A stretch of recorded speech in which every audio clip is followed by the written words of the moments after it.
Mente, Caráter e Personalidade, volume 1, capítulo 36. Princípios na motivação. O êxito exige um objetivo. O êxito em qualquer coisa que empreendamos exige um objetivo definido. Aquele que deseja alcançar o verdadeiro êxito na vida deve conservar firmemente em vista o alvo digno de seus esforços. Tal alvo acha-se posto diante da mocidade de hoje. Deve ter o alvo o mais alto possível. O lugar específico que nos é designado na vida é determinado por nossas capacidades. Nem todos atingem o mesmo desenvolvimento ou fazem com igual eficiência o mesmo trabalho. Deus não espera que o hisopo atinja as proporções do cedro, ou a oliveira à altura da majestosa palmeira, mas cada qual deve ter o objetivo de atingir tão alto quanto a união do poder humano com o divino lhe torne possível. Os estudantes devem ter um alvo real. Ensinem-se os estudantes a usar para o mais elevado, santo propósito os talentos que Deus lhes deu, para que possam realizar o maior bem neste mundo. Os estudantes precisam aprender o que significa ter um alvo real na vida e obter uma exaltada compreensão do que significa a verdadeira educação. Cristo anima alvos elevados. Deseja prover encorajamento para nossas mais elevadas aspirações e segurança para o nosso mais dileto tesouro. Deixando de realizar o potencial. Muitos não se tornam aquilo que poderiam ser, pois não empregam o poder que neles está. Não lançam mão da força divina, como poderiam fazer. Muitos se desviam da linha em que poderiam alcançar o mais verdadeiro êxito. À procura de maior honra ou de um trabalho mais agradável, tentam algo para que não são talhados. Nutrem a ambição de entrar para alguma profissão. Muitos homens cujos talentos são adaptados a alguma outra vocação. E os que poderiam ter sido bem-sucedidos como fazendeiros, artífices, enfermeiros, ocupam impropriamente os cargos de ministros, advogados ou médicos. Outros há também que poderiam ocupar uma posição de responsabilidade, mas que por falta de energia, aplicação e perseverança, se contentam com um cargo mais fácil. Grandes possibilidades na vida. E no que respeita às possibilidades da vida, quem seria capaz de decidir o que é grande e o que é pequeno? Quanto trabalhador tem havido nas humildes posições da vida, que, movimentando influências para a bênção do mundo, tem conseguido resultados que reis poderiam invejar. Algo melhor, a lei do verdadeiro viver. Algo melhor é a senha da educação, a lei de todo verdadeiro viver. Cristo oferece, em lugar do que quer que nos ordene renunciar, algo melhor. Muitas vezes os jovens anelam objetos, consecuções e prazeres que podem não parecer males, mas que deixam de ser o mais elevado bem. Desviam a vida de seu mais nobre objetivo. Medidas arbitrárias ou ataques diretos podem deixar de produzir efeito no sentido de levar estes jovens a abandonar o que têm na conta de precioso. Sejam eles dirigidos a algo melhor do que a ostentação, ambição e condescendência própria. Ponde-os em contato com uma beleza mais verdadeira, com princípios mais elevados e com mais nobres vidas. Induzi-os a contemplar aquele que é totalmente desejável. Quando o olhar se fixa sobre ele, a vida encontra o seu centro. O entusiasmo, a devoção generosa, o apaixonado ardor da juventude encontram aqui o seu verdadeiro objetivo. O dever torna-se um deleite e o sacrifício um prazer. Honrar a Cristo, tornar-se semelhante a Ele, trabalhar por Ele, será a mais elevada ambição da vida e sua máxima alegria. Aperfeiçoar os mais altos motivos para o progresso. Os que se preparam para serem enfermeiros e médicos devem diariamente receber instrução que desenvolvam os mais altos motivos para o progresso. Devem frequentar nossos colégios e escolas de preparo, e os professores nessas instituições de ensino devem reconhecer suas responsabilidades de trabalhar com esses estudantes e com eles orar. Nestas escolas, os alunos devem aprender a ser verdadeiros missionários médicos, vinculados firmemente ao ministério evangélico. A egoísta falta de objetivo do rico insensato. A aspiração desse homem não era mais elevada que a dos animais que perecem. Vivia como se não houvesse Deus, nem céu, nem vida futura, como se tudo que possuía lhe pertencesse, e nada devesse a Deus nem aos homens. Descreve o salmista este rico ao dizer: disse o nécio em seu coração, não há Deus. Vida sem alvo, morte em vida. Uma vida sem objetivo é uma vida morta. A mente deve deter-se sobre assuntos relacionados com nossos interesses eternos. Isso conduzirá à saúde do corpo e da mente. O fungo medra na vida sem propósito. Uma das principais causas da ineficiência mental e fraqueza moral é a falta de concentração para fins dignos. Orgulhamo-nos da vasta difusão de literatura, mas a multiplicação de livros, até os que em si mesmo não são perniciosos, pode ser um mal certo. Grande parte das revistas e livros que, à semelhança das rãs do Egito, se estão espalhando pela terra, não é meramente coisa banal, ociosa e enervante, mas impura e degradante. Seu efeito não consiste simplesmente em envenenar e arruinar o espírito, mas também em corromper e destruir a alma. O espírito e o coração indolentes e sem objetivos são fácil presa do mal. É nos organismos doentios e sem vida que medra o fungo. É a mente ociosa que é a oficina de Satanás. Dirija-se a mente para os altos e santos ideais. Tenha a vida um nobre objetivo, um propósito absorvente, e o mal encontrará pouco terreno. A falta de objetivo causa predisponente da intemperança. A fim de atingirmos a raiz da intemperança, devemos ir mais fundo do que o uso do álcool e do fumo. A preguiça, a falta de um objetivo ou as más companhias podem ser a causa predisponente. Poucos males mais temíveis. Poucos males há que se devem temer mais do que a indolência e a falta de um objetivo. Não obstante, a tendência da maior parte dos esportes atléticos é assunto de ansiosa preocupação por parte dos que levam a sério o bem-estar da mocidade. Estimulam o amor ao prazer e à excitação, alimentando assim o desgosto pelo trabalho útil, a disposição de evitar os deveres práticos e suas responsabilidades. Tendem a destruir o deleite pelas sóbrias realidades da vida e seus gozos tranquilos. Desta maneira, abre-se a porta para a dissipação e desregramento, com os seus temíveis resultados. Ninguém deve levar vida sem objetivo. Toda pessoa deve servir, deve usar todo o poder físico, moral e mental pela santificação do espírito para que possa ser co-obreiro de Deus. Todos estão comprometidos a dedicar-se ativamente e sem reservas ao serviço de Deus. Devem cooperar com Jesus Cristo na grande obra de ajudar os outros. Cristo morreu por todos os homens. Ele resgatou todos os homens, dando a vida na cruz. Isto fez ele para que o homem pudesse não continuar a viver uma vida sem objetivo e egoísta, mas vivesse para Jesus Cristo, que morreu por sua salvação. Nem todos são convocados para ingressar no ministério, todavia, devem servir. É um insulto para o Espírito Santo de Deus que um homem escolha uma vida de servir-se a si mesmo. Devem ser cultivados motivos justos.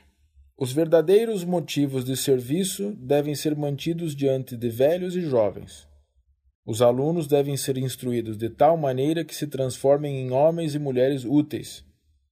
Deve-se empregar todo o recurso que possa elevá-los e enobrecê-los. Precisam ser ensinados a dar às suas faculdades o melhor uso. As faculdades físicas e mentais devem ser aplicadas de igual modo. Têm de ser cultivados hábitos de ordem e disciplina. Deve-se mostrar aos alunos o poder exercido por uma vida pura e sincera. Isso os ajudará na preparação para um serviço útil. Dia a dia crescerão em pureza e vigor, estando melhor preparados por sua graça e pelo estudo de sua palavra a envidar dinâmicos esforços contra o mal. Os atos revelam motivos. Os atos revelam princípios e motivos. Os frutos apresentados por muitos que pretendem ser plantas da vinha do Senhor revelam que são apenas espinheiros e abrolhos. Pode uma igreja inteira aprovar o procedimento errado de alguns de seus membros, mas esta aprovação não mostra que o errado seja certo.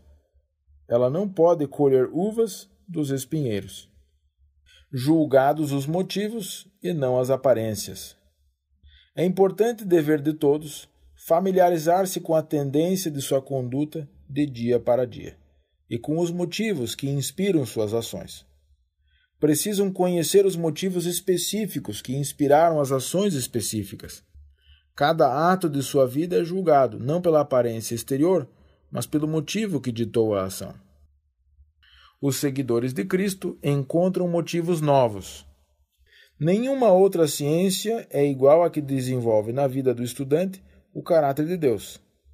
Os que se tornam seguidores de Cristo verificam que lhes são inspirados novos motivos de ação. Surgem pensamentos novos, devendo isto dar em resultado novas ações. Mas só podem fazer progressos por meio de lutas, pois há um inimigo que continuamente contende com eles, apresentando tentações que levam a alma à dúvida e ao pecado.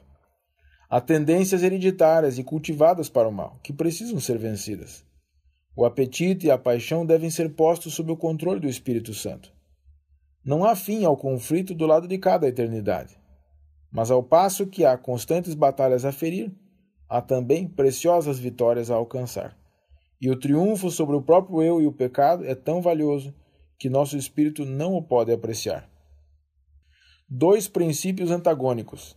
A Bíblia explica-se por si mesma. Textos devem ser comparados com textos. O estudante deve aprender a ver a palavra como um todo, e bem assim, a relação de suas partes. Deve obter conhecimento de seu grandioso tema central, do propósito original de Deus em relação a este mundo, da origem do grande conflito e da obra da redenção.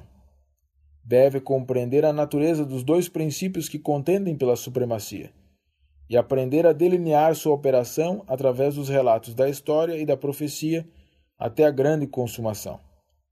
Deve enxergar como este conflito penetra em todos os aspectos da experiência humana, como em cada ato de sua vida ele próprio revela um ou outro daqueles dois princípios antagônicos, e como, quer queira, quer não, ele está mesmo agora a decidir de que lado do conflito estará.